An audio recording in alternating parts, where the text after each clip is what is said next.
Sienna God, hello all. Good afternoon, and Wado. Thank you for watching. So I was picking up my work table and came across this great picture of my hubster at age 13. And I used to keep this photo in when I worked at the bank years ago. That's where we met. But anyway, I used to keep this picture in my teller drawer. And I didn't realize this at the time, but the way that my coworkers were kind of like dogging me about it, I kind of like let peer pressure get to me, and I eventually removed it from my drawer. But I had asked my hubster for, we weren't married at the time. I asked him, we were serious, and I asked him for a photo, and he didn't have a photo to give me. But he did have this one. And so, should I show you again? Age 13. And what's significant about that is that's when his seizures started, which is crazy. And it was supposed to be juvenile epilepsy, and he was supposed to age out of it, grow out of it, whatever. But it never happened.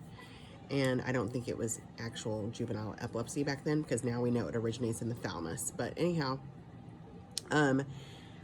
I was told, like, that's really weird. Why do you have a picture of him as a kid? Like, that's kind of like gross and stuff. And it didn't seem gross to me, because it wasn't like I'm committing some sort of atrocity on a child, right?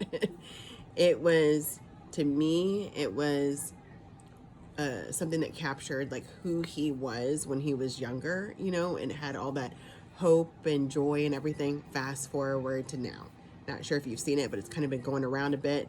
There's a guy who talks about like dad's roles and things, and he said that he always has a picture of his wife when she was a little girl, right? And showed that it was like an aging photo and stuff, that it had been like well worn and like, you know, brought through the years of their marriage and everything. But he always kept it with him because it was a constant reminder of how she was once a little girl and had those hopes and dreams, and the you know, that kind of rose-colored glasses filter, you know, where everything and anything's possible, and how it was like something that she had always aspired to be and everything. So it was a constant reminder of that little girl is still in there. So treat that little girl, that hopeful little girl, with, you know, as much love and respect and stuff. So that's the same for me, right? Then the go hang, till we meet again. Love you, mean it.